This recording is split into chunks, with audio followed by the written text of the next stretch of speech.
Dominic Thiem. Photo, Marianne Bevis. Roger Federer may have one of the most admired single-handed backhands in tennis, and it has certainly served him well in the 20 or so years that the 37-year-old Swiss has piled up his 100 titles, but he had no hesitation in recommending the double-handed version for his children.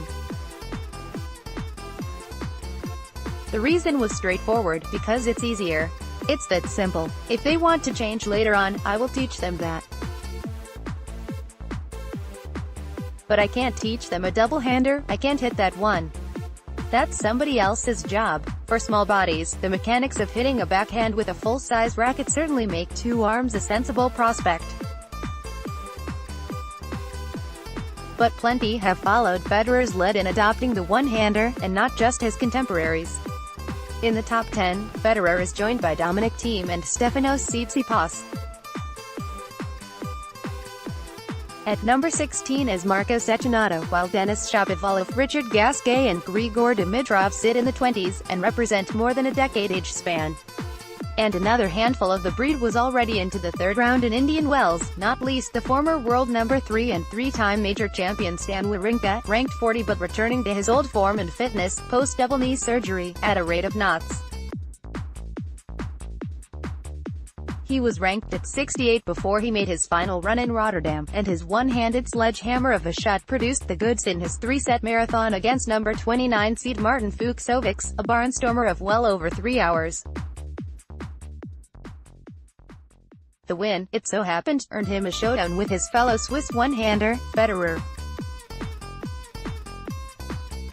But before that, the 40-year-old Ivo Karlovic was having more than a few fine moments with this right-handed, serve-and-volley tennis. Already the oldest man in the draw, he became the oldest match winner at a Masters event when he won his first-round contest against Matthew Ebden. He then broke his own record 2 days later with an upset of his countryman, number 11 seed Borna Coric, and broke that record to reach the fourth round via victory over qualifier Prajnesh Gunneswaran, who was playing in his first-ever Masters main draw.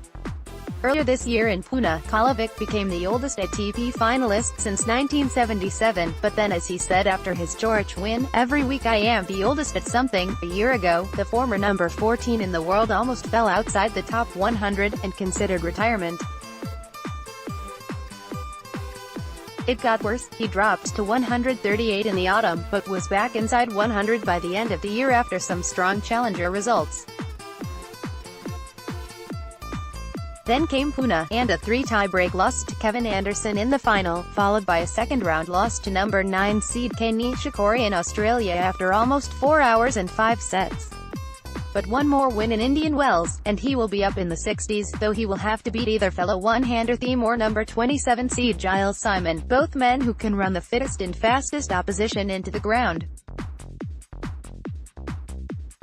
Yet the towering Karlovic admitted last summer, in an interview for the ATP website, "The number one thing that I always regret is not having a two-handed backhand.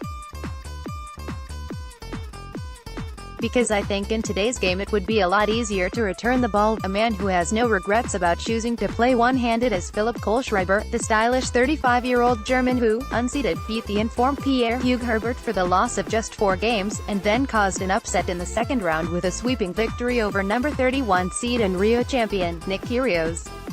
His reward? A third-round contest against 5-time champion and world number 1 Novak Djokovic. The Serb has won 8 of their 9 previous matches, with 3 of those wins coming at Indian Wells. Say it is not a good matchup, on many levels, but Kohlschreiber has never considered his single-hander as a weakness.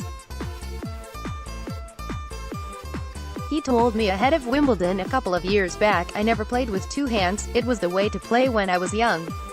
I don't know why I didn't change, but I don't regret it. I think I have a very good backhand, I'm very happy with it. I would change a little bit on my forehand side, the grip maybe, if I had the chance to come back, but I think my backhand is a good shot." However, there is no getting away from the fact that, good as it may be, and as well as the German has been moving so far in Indian Wells, he will be ruthlessly tested by Djokovic. And the winner, whoever that may be, will also be ruthlessly tested by the informed Gael Monfils, who cannot stop winning this season.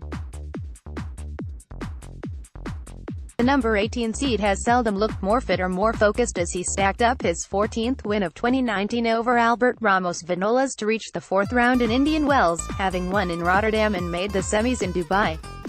He made 23 winners in the 71 minutes it took him to beat the Spaniard, 6-0, 6-3. More results: Raonic through but Zverev out. Number 13 seed Milos Raonic has reached the quarter-finals or better in Indian Wells in his past 4 visits, making the final in 2016. He took on qualifier Marcos Gorin, ranked 217, who had only one two-level match win before this event, but beat Jeremy Chardy and number 23 seed Alex de Minaur at the Raonic meeting. And the American very nearly caused another upset. Raonic faced 1-4 in the deciding set before a run of 5 straight games sealed the win, 4-6, 6-4, 6-4, after almost 2 hours. However, Raonic will not face the expected opponent in the 4th round, for number 3 seed Alexander Zverev, carrying a flu virus, was well below par against fellow German, Jan-Lennard Struff. Struff certainly came out with all guns blazing, and broke in the 6th game to ensure the first set, 6-3, after fighting off breakpoints in that 9th game. He then broke in the opening game of the 2nd set, with a huge forehand winner down the line, and went on to break twice more for the match, 6-1, after just 70 minutes. It is the first time that Struff has won 3 matches in the main draw of a Masters event, and he will face Raonic in the knowledge that he beat the Canadian in Dubai less than a fortnight ago.